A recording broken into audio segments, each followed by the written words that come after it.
Hello everyone, welcome back to clusterbmilkshake. I am your host along with support puppet Mr. Chicken. Yes. Today we are going to talk about how narcissists and psychopathic people are not master manipulators.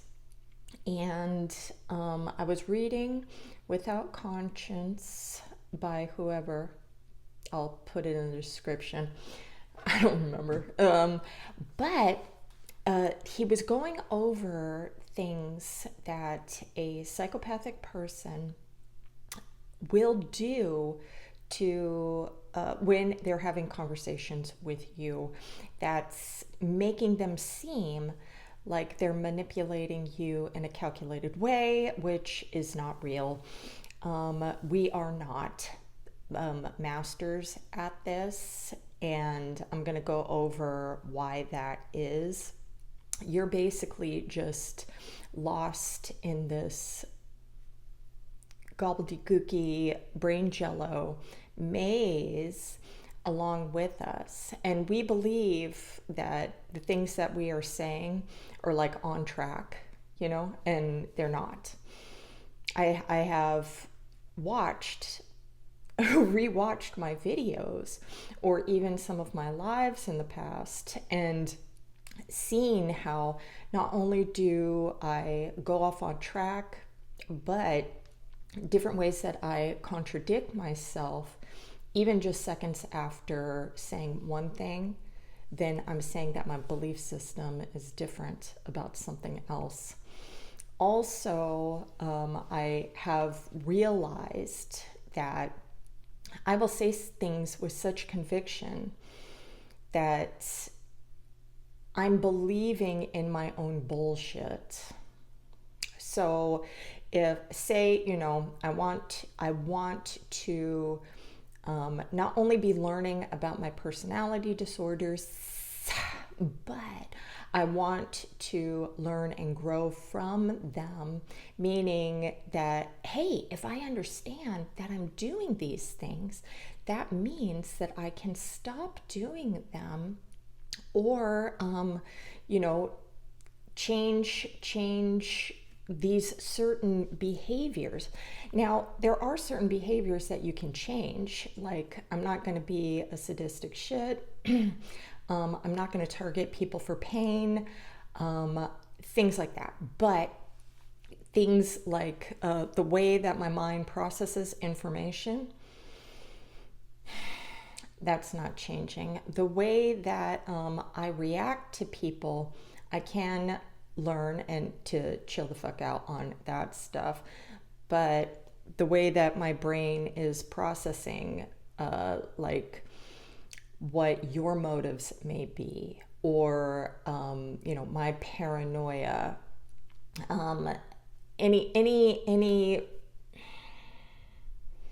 me watching you so in depth, just trying to find out if you're fucking with me, and I can even believe that things are happening that they're not.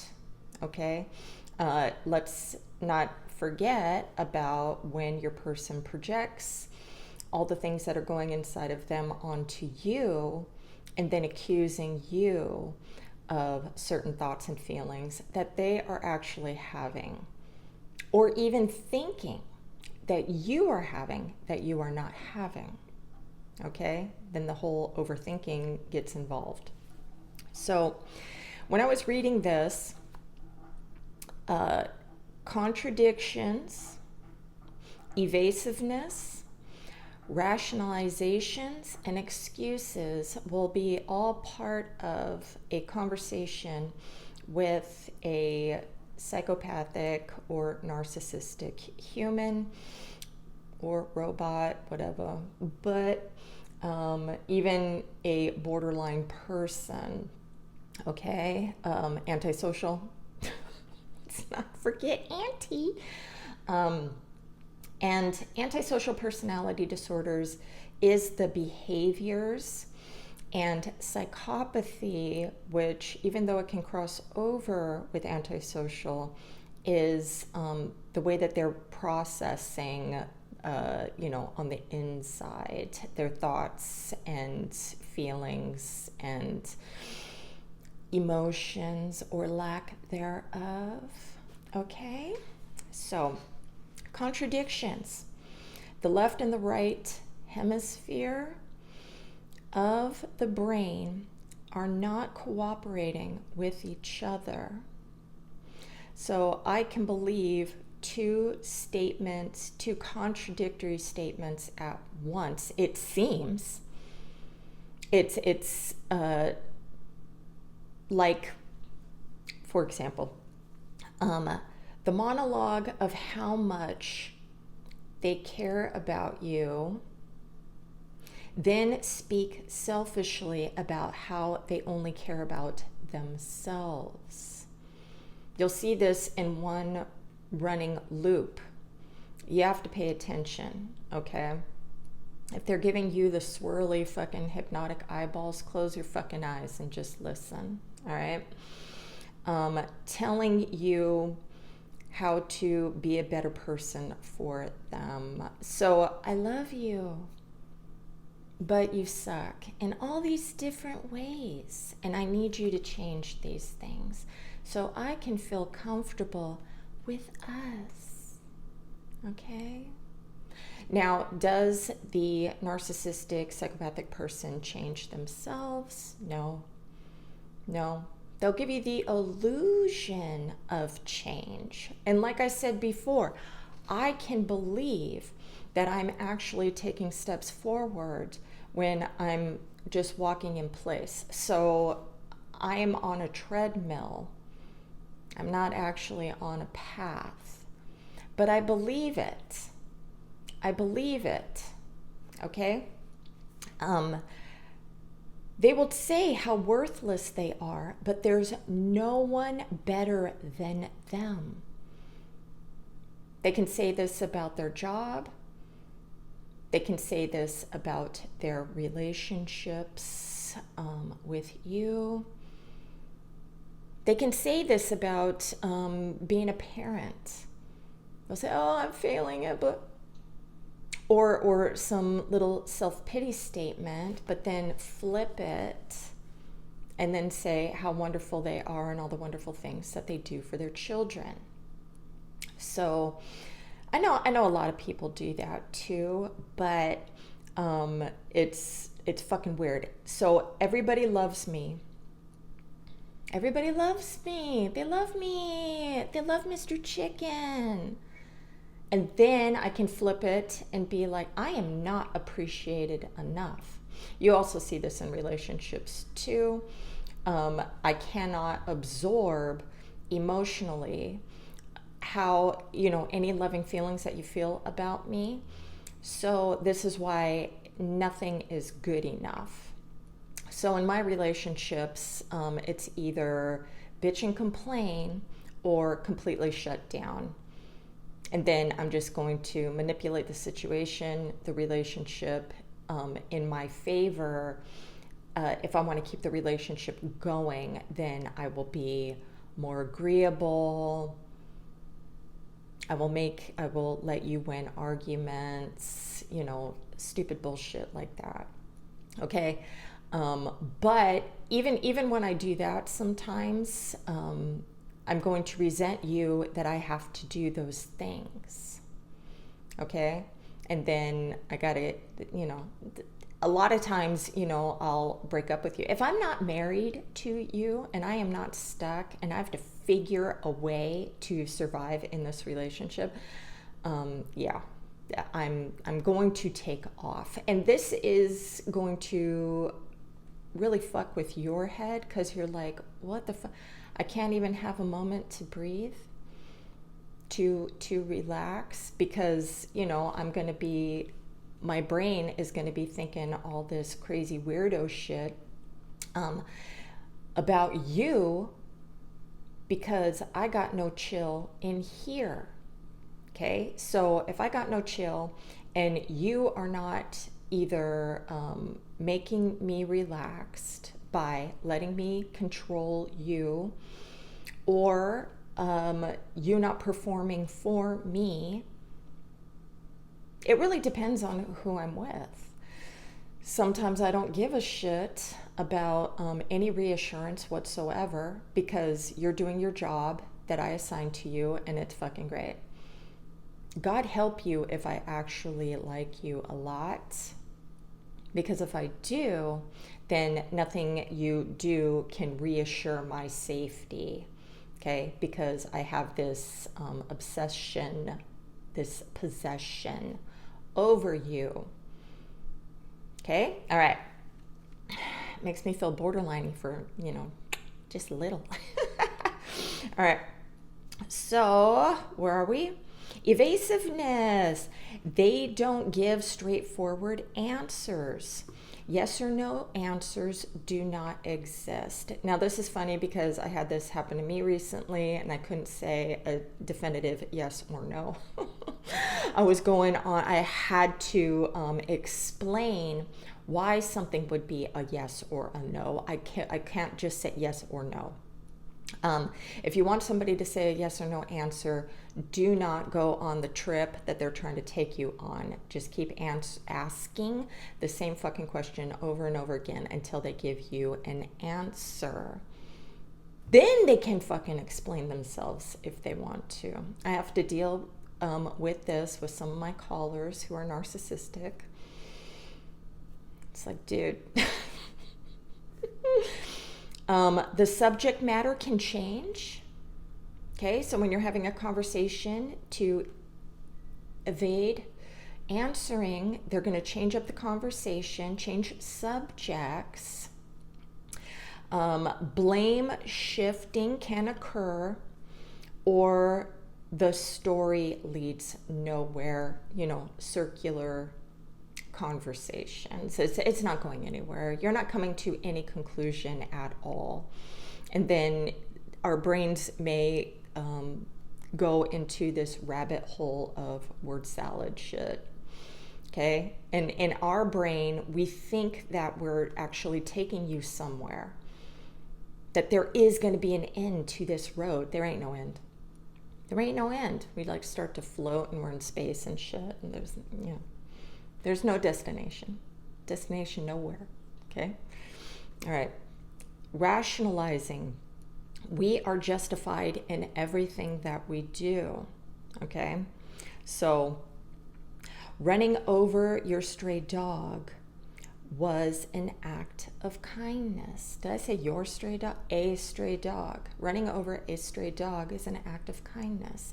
So, say I hit an animal. And I knew, and I did, now this isn't a rationalizing, this is more of an excuse. Not even excuse. Is it rational? I think it's rationalizing. A cat ran in front of the road and I ran it over and I'm like, you stupid fuck. It's your fault that you ran in front of me and now your owners are going to be all pissed off at you. Not me. You shouldn't have darted across. Anyway. My sibling doesn't need the money our father gave to me to give to my sibling. She's married. I'm single. I need the money. This actually fucking happened to me several years ago. My father gave my sibling money to give to me because she was coming up to visit. He always would give, money to both of us, but give money and then be like, okay, this is for your sister, this is for you.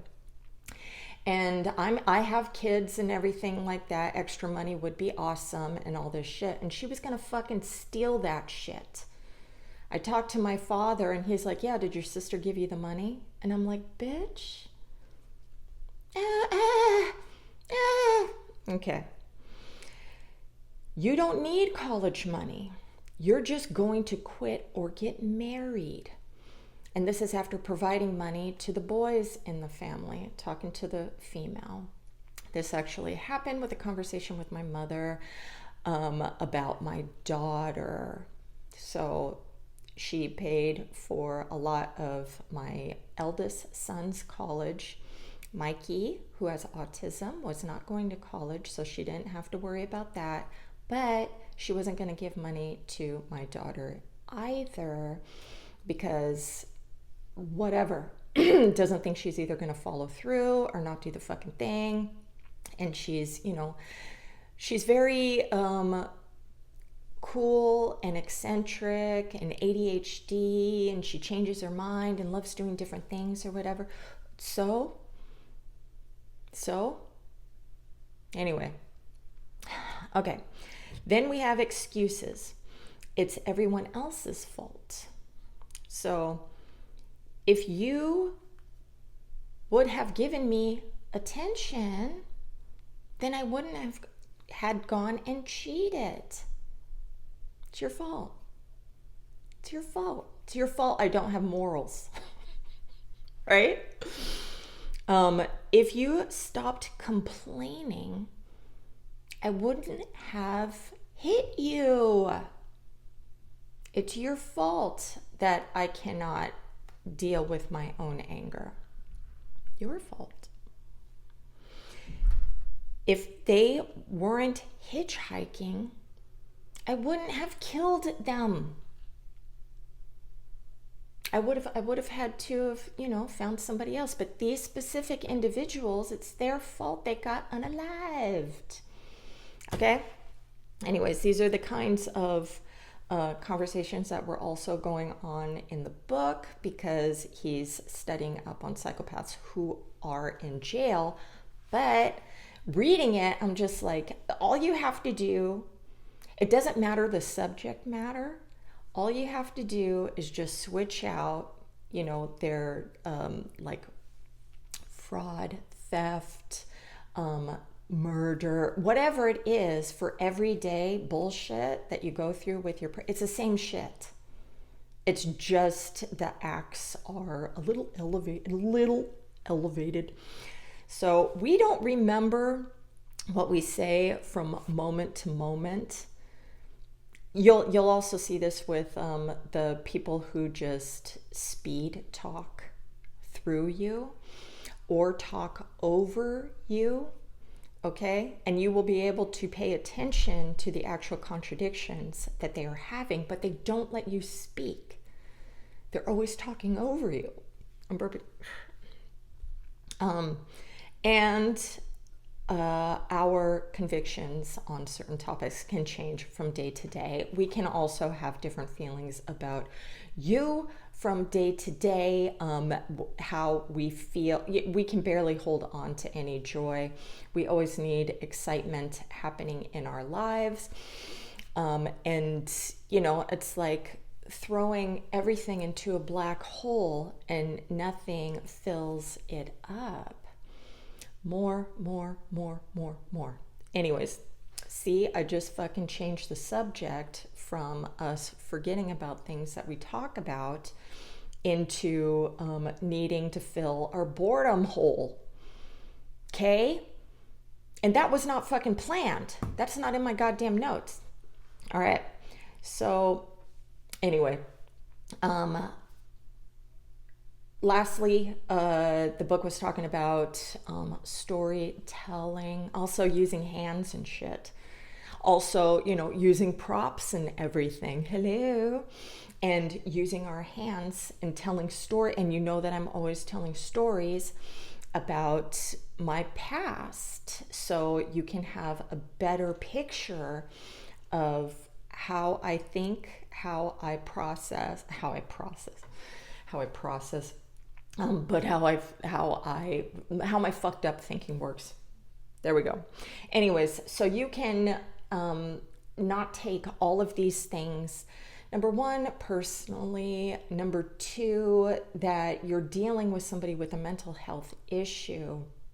And so even though that our scrambled brains are scrambling your brains, it's really not intentional, the majority of the time. Yes, there are people who are trying to target you, to get your money, a place to live, sexy time, okay? But, these people who are criminals and stuff, that makes up such a small percentage. Then the regular people, the everyday psychopathic people and narcissistic people that are just walking the fucking earth, just trying to survive, And this is the crazy, bullshit that's going on in our head. So you're not dealing with this tiny little percentage of serial killers and corporate USA, type shit. This is your neighbor. This is your girl. This is your husband. Okay? All right. So I hope that was helpful. Have a great day. Namaste.